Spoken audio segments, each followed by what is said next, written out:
මගේ නම කුදෙස් තිඳුරු මදුවංශ. මම ගාල්ල ඇල්පිටිය ප්‍රදේශයේ තමයි ජීවත් වෙන්නේ. මම 2017 වර්ෂයේදී ගාවිත්තාව නාලන්දා මහාවිද්‍යාලයෙන් අපසු සාමාන්‍ය පෙළ විභාගයේ සමත් වෙලා අපසු උසස් පෙළ තාක්ෂණාංශයෙන් ගැනීම සඳහා ඇල්පිටිය ආනන්ද විද්‍යාලයට යනවා. එහිදී 2020 වර්ෂයේදී මම අපසු උසස් පෙළ විභාගයේ සමත් වෙලා මට කැම්පස් වරම් හිමි වෙන්නේ නැහැ. මට ලොකු ආශාවක් තියෙනවා කැම්පස් වරම් හිමි කරගන්න.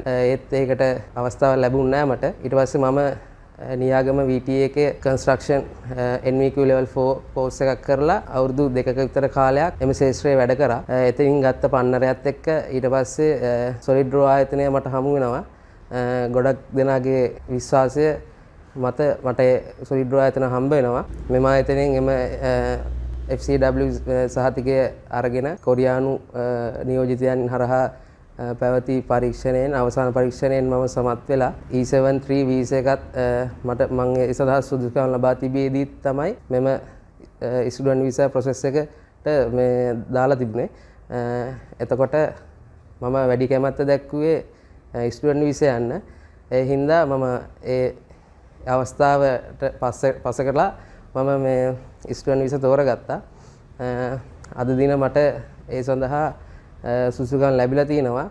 එහිදී කියන්න ඕනේ මම D4 කියන්නේ කොරියන් භාෂාව ඉගෙන ගන්න තමයි මුලින්ම යන්නේ D4 වීසා එකෙන්. එහිදී ගොඩක් ලොකු ප්‍රොසෙස් එකක් තිබුණා. මෙම ડોකියුමන්ට් පාර්ට් එක ඊට අමතරව එම්බසි ඉන්ටර්විව් එකේදී ඒකට පේස් කරන්න.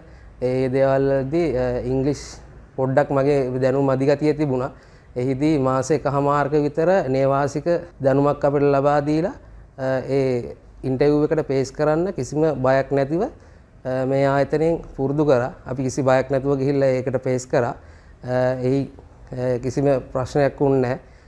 ඒ වගේම තමයි ડોකියුමන්ට් පාර්ට් එක ගොඩක් අයගේ මම අහලා තියෙනවා මට එතන හම්බෙච්ච කට්ටියත් කියලා තියෙනවා. මෙහෙමයි යාළගේ වීසා එක රිජෙක්ට් වුණා.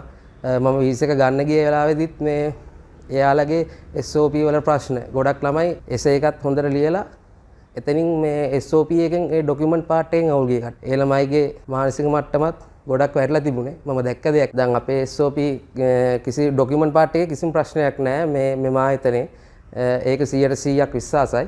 මම කියන්නේ ඔයාලා මේ වගේ ආයතනයක් තෝරගන්න. එතකොට කිසිම මේ ප්‍රශ්නයක් වෙන්නේ නැහැ. ඔයාලට පුළුවන් ඔයාලගේ සීනියර් සබෑ කරගන්න. ඒ වගේම තමයි නිවන් කල්හාර මහත්මයා ඇතුළුව මෙම solid draw ආයතනයේ සේක මණ්ඩලය මේ හිටිය මාස එකමාරට නේවාසික කඳවුර තිබිච්ච කාල සීමාවේදී අපිත් එක්ක මාර විදියට ෆ්‍රෙන්ඩ්ලි වෙලා එයාලා අපිත් එක්ක සහෝදරයෝ වගේම අපේ දේවල් හැම දෙයක්ම බලලා සමහරක් වෙලාවට අහන්නෙත් නැතුව කියන්නෙත් නැතුව අපේ දේවල් අපිට මාර විදියට කරලා දුන්නා.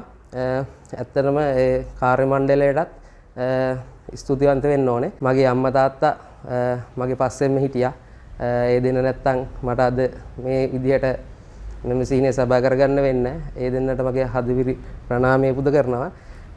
ඒ වගේම මට නන් අයුරින් සහයෝගය ලබා දුන් සියලු දෙනාට මම මේ අවස්ථාවේ ස්තුති කරන අවස්ථාවක් ලෙස ලබා ගන්නවා. ස්තුතියි.